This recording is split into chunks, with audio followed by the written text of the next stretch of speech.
হিন্দু সংহতির তৃতীয় প্রতিষ্ঠা বার্ষিকী অর্থাৎ ৩ বছর পূর্তি কার্যক্রমে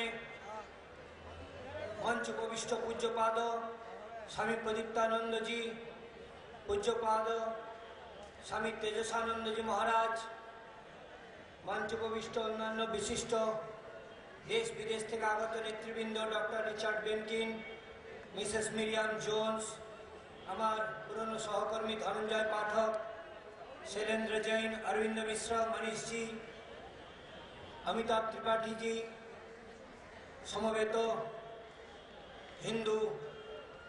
हिंदुत्वेर जन्य लड़ाई करते संकल्पबद्ध युव समाज मातृशक्ति। आपनारा दीर्घ अनेकेर बक्तृता शुनलेन।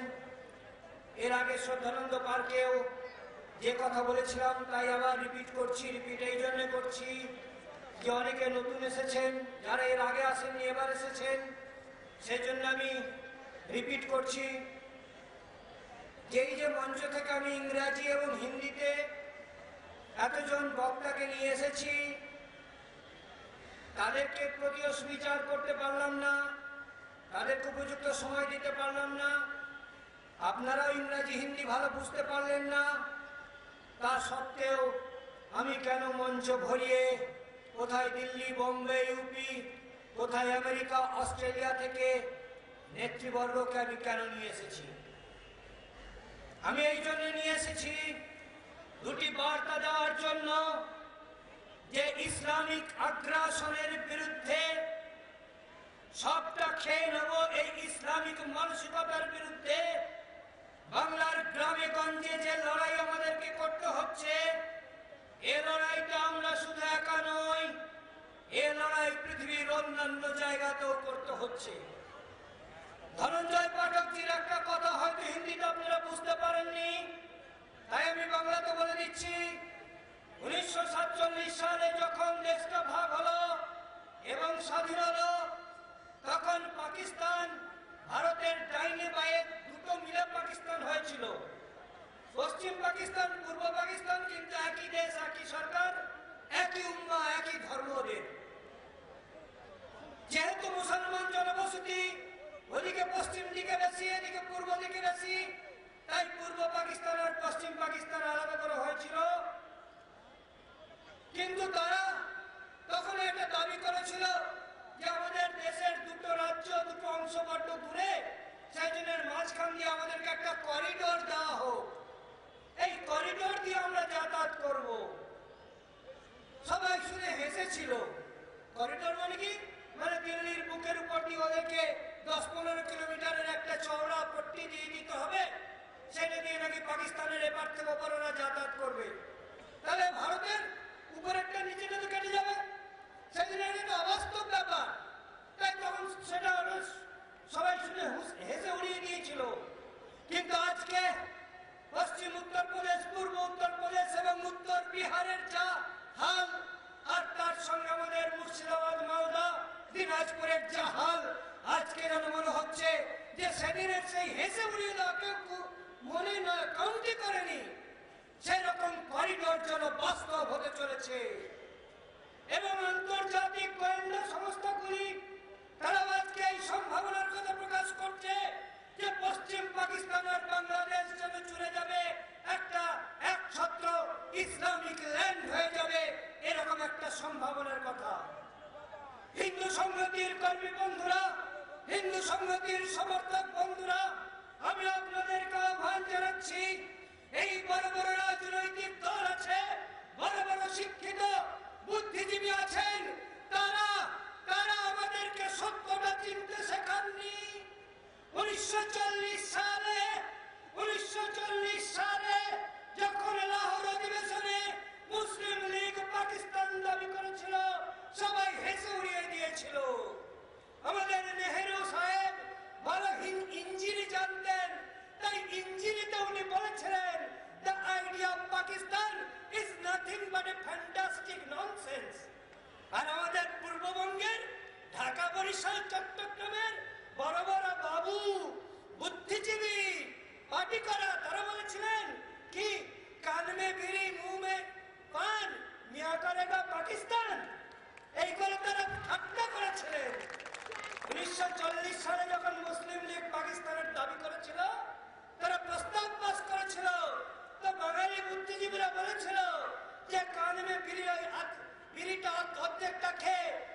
খাবে বলে আধখানা বিড়ি কানে গুঁজে রেখেছে, বলেছিল কান মে বিড়ি মুঁহ মে পান, মুসলমানদের পান খাওয়ার অভ্যাস বেশি, মিয়া কারেগা পাকিস্তান। আরে তুচ্ছ তাচ্ছিল্য করে এই পূর্ববঙ্গের বুদ্ধিজীবীরা যারা কোনোদিন শ্যামাপ্রসাদকে সমর্থন করেননি, তারা সেই পাকিস্তানের কথাকে উড়িয়ে দিয়েছিলেন। মাত্র 7 বছর, মাত্র 7টা বছর মহাকালের ইতিহাসে 7টা বছর এক বিন্দু নয়, 7 বছরের মধ্যে মুসলমানরা পাকিস্তান তার দাবিকে তারা আদায় করে নিল। আর এই জ্যোতি বসু, এই মমতা ব্যানার্জি, এই বুদ্ধদেব ভট্টাচার্য, এই মুন্সিগঞ্জের বিমান বসু, আর এই মনমোহন সিং, আর এই কে গুজরাট, আর এই কুলদীপ নায়ার, আর এই সুনীল গাঙ্গুলি, এই বেজম্মা সুনীল গাঙ্গুলি, তাদেরকে লাফ মেরে পাকিস্তান থেকে তাড়িয়ে দিল তারা। কান মে বিড়ি মুঁহ মে পান, মিয়া করেগা পাকিস্তান। না, পাকিস্তান হলো কি হলো না? সুনীল গাঙ্গুলি, আজকে তো এই মুসলমানের 5 আর্টিস্ট, তুই পূর্বপুরুষ পূর্ববঙ্গ থেকে মুসলমানের পদচিহ্ন পিছনে নিয়ে এপারে পালিয়ে এসেছে বন্ধু। ঠিক তেমনি, ঠিক তেমনি সেদিন ওরা যে পশ্চিম পাকিস্তান থেকে পূর্ব পাকিস্তানের যে করিডোর চেয়েছিল, যে বারান্দা চেয়েছিল, আজকে সেই বারান্দাটিও বাস্তব হতে চলেছে। তাই তো মালদা, মুর্শিদাবাদ, দিনাজপুর 3টে জেলা, তার সঙ্গে কিষানগঞ্জ, কাটিহার, আরারিয়া, তার সঙ্গে উত্তরপ্রদেশের পশ্চিম দিকের সাহারানপুর, রামপুর, বিজনোর, এই সমস্ত জেলাগুলো মুসলিম মেজরিটি, হিন্দু মাইনরিটি হয়ে গেছে। আমাদের রাজনৈতিক দলরা, আমাদের নেতারা, আমাদের ডাক্তার, উকিল, প্রফেসররা, তারা কোনোদিন মানুষের কাছে এই কথাটা উত্তর দিচ্ছেন না যে আজকে যদি ভারতের একের পর এক জেলা, একের পর এক অংশ মুসলিম সংখ্যাগরিষ্ঠ হয়ে যাবে, হিন্দু সংখ্যালঘু হয়ে যাবে, তাহলে পাকিস্তান কেন দিয়েছিলাম? তারা মুসলমানের জন্য পাকিস্তান কেন দিয়েছিলাম?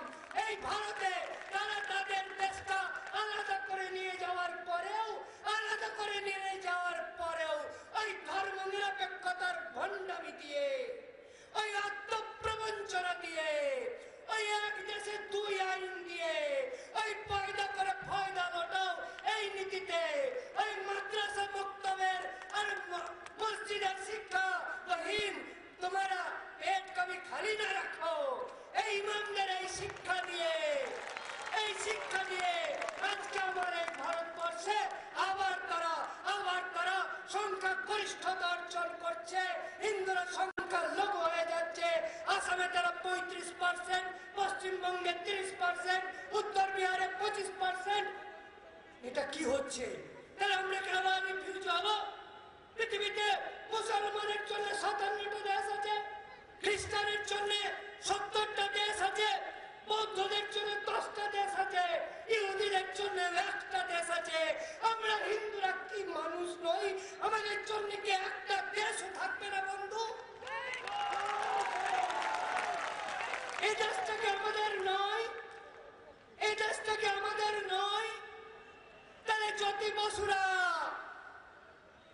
যেমন করে রিফিউজ হয়ে চলে এসেছিল, বুদ্ধদেব ভট্টাচার্য, মমতা ব্যানার্জিরা যেমন করে রিফিউজ হয়ে চলে এসেছিলেন, আমাদেরকেও কি তেমনি করে এই বাংলা ছেড়ে রিফিউজ হয়ে চলে গিয়ে লালু নীতিশের কাছে হাত জোর করে দাঁড়াতে হবে বন্ধু? সেইটাই কি বাঙালির আত্মসম্মান হবে? তাই হিন্দু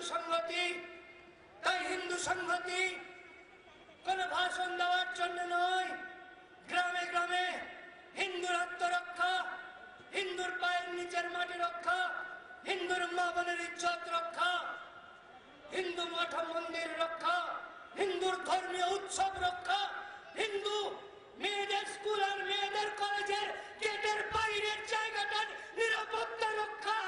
তার জন্য হিন্দু সংহতি জন্মগ্রহণ করেছে, হিন্দু সংহতি প্রতিষ্ঠা লাভ করেছে।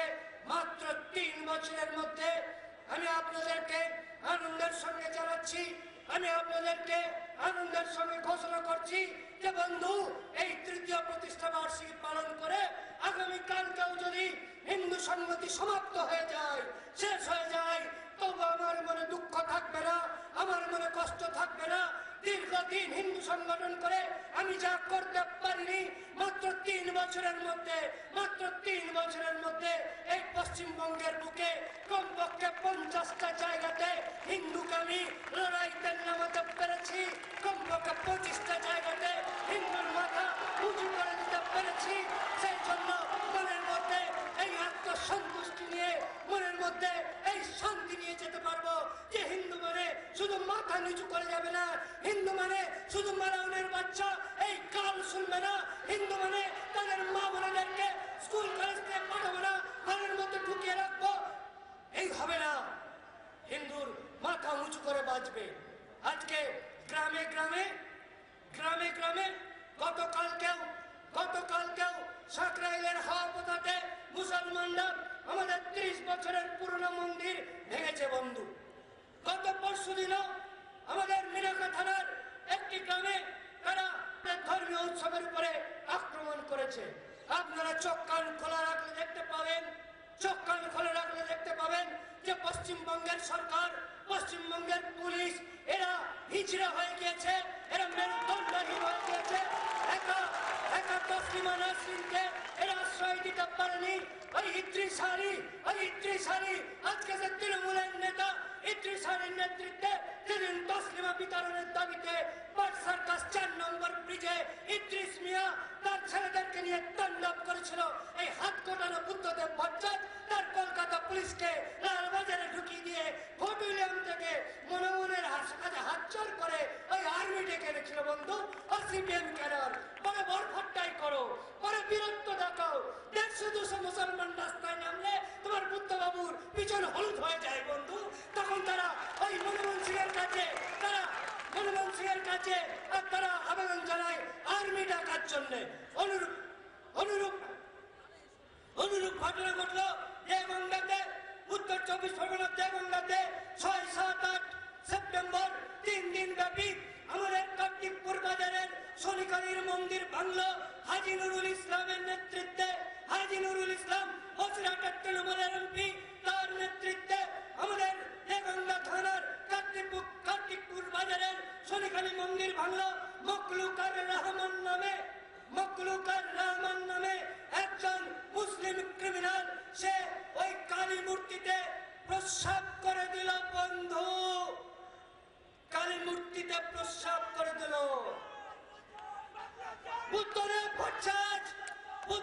ভট্টাচার্য পারেনি সেদিন সেখানে হিন্দুর সম্পত্তি, মান সম্মান, মন্দির, ধর্ম রক্ষা করতে। ওই ফোর্ট উইলিয়াম থেকে আর্মি ডেকে আনা হয়েছিল। তাহলে লাল ঝান্ডাধারী ভাই, তাহলে ফুল ঝান্ডাধারী ভাই, তোমাদেরকে একবার আমি জিজ্ঞাসা করি, এই মুসলমানরা যখন রাস্তায় নামবে, ওই ইমাম বারকাতি সোজাসুজি ঘোষণা করেছিল তসলিমা নাসরিনকে খুনের প্ররোচনা দিয়েছিল, directly instigation to murder Taslima Nasrin করেছিল। এত বড় ক্রিমিনাল কাজ করা সত্ত্বেও ইমাম বারকাতির বিরুদ্ধে একটা এফআইআর করার ক্ষমতা ওই নাটুকে বুদ্ধদেব ভট্টাচার্যের হয়নি বন্ধু। কিন্তু স্টেটসম্যান পত্রিকায় একটা ইংরেজিতে প্রবন্ধ ছাপার অভিযোগে ওই ইমাম বারকাতিরা যখন 4 দিন ধরে স্টেটসম্যান পত্রিকায় ভাঙচুর করলো, ও কলকাতা পুলিশ আপনারা কি করেছিলেন? কতজনকে গ্রেফতার করেছেন? ইমাম বারকাতিকে গ্রেফতার করেছেন, সে তসলিমাকে খুন করলে পরে 5 লাখ টাকা ইনাম দেব ঘোষণা করেছিল কলকাতা পুলিশ।